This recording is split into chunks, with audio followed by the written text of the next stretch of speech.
will be the elevator at Hillcrest Village. I think in actual Dallas or maybe Plano, I'm not sure. 2.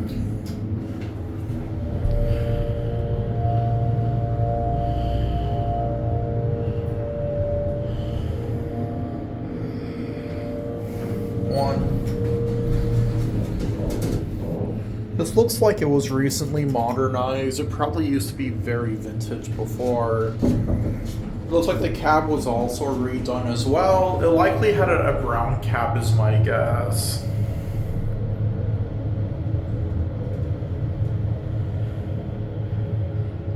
Let's get off at 2.